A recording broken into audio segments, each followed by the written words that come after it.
So in order to link my Google Drive, I have to give a name here.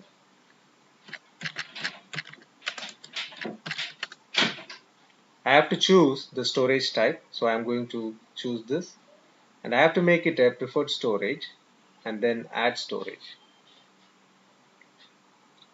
It'll be asking for my credentials. I'm just going to choose this. It's already logged in, so it is not going to ask my password.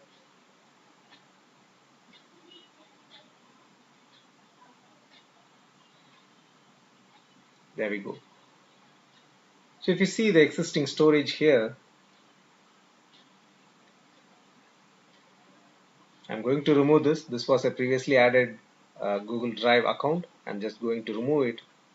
I can remove it by clicking on the X mark on the top. And this is the one which we created, Google Drive.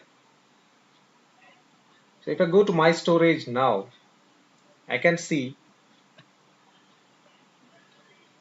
my Google Drive and the files which I have uploaded in my Google Drive.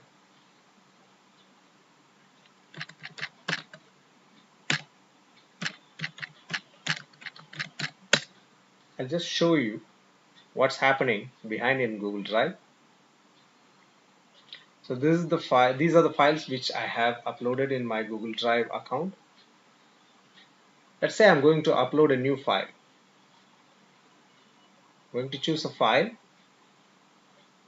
a sample file,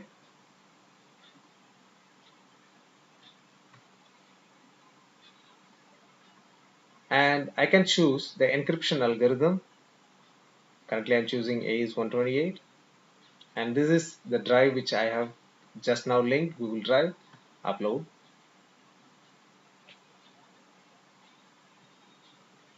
And the file is successfully uploaded,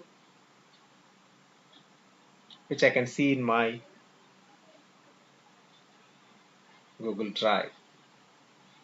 So if I open from the CoreShare application, this file is downloaded,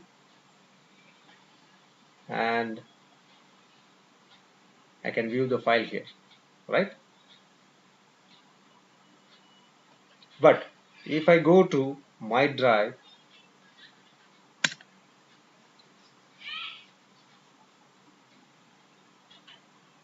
and see the file, deployment guide. So it's all encrypted. You can see here, it's all encrypted, and even if you download and try to open the file, you will not be able to see, or you will not be able to open the file because it is AES-128 encrypted. So this is how we upload a file to this user. Now let us say this user has to share a file to a different user. So what he has to do is like share it to a user whose email ID he knows. Let us say I want to share this file to another person, key server Alice. Okay, I'm going to share the file to Alice.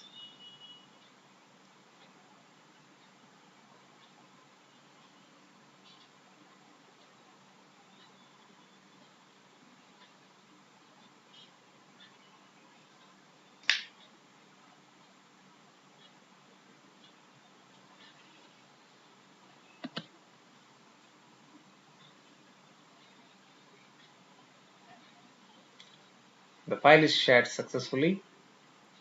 So what I have to do is like, for the demo, I'm going to show you how Alice would receive this file, right? This file is now shared to Alice.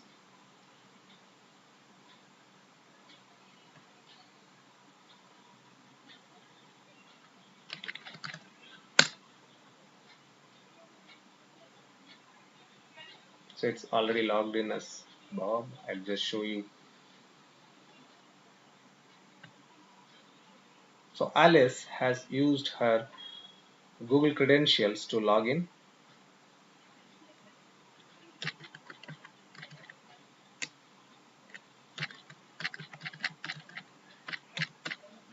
Sorry, I think I have to log out.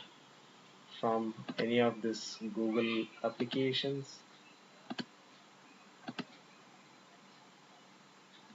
Otherwise, I'll be repeatedly logged in as the same user.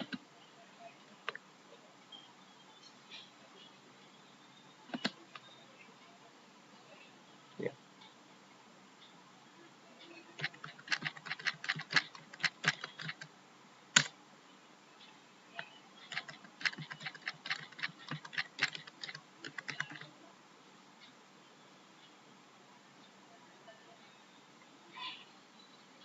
So now I have logged in as Alice.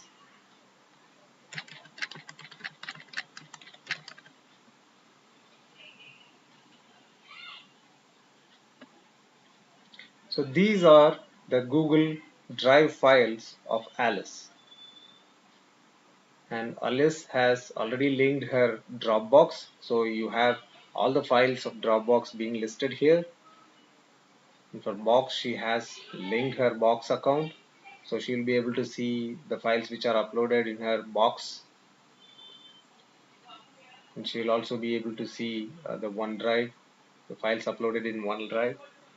And what happened to the file which Bob shared to Alice? So actually you can see that in the notification.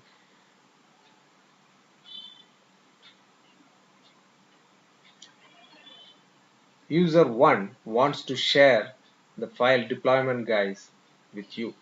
Now if you accept, the file will automatically be downloaded to the preferred storage of Alice. So what is the preferred storage of Alice? If you go here, you can see Alice Google is her preferred storage location. So in my storage,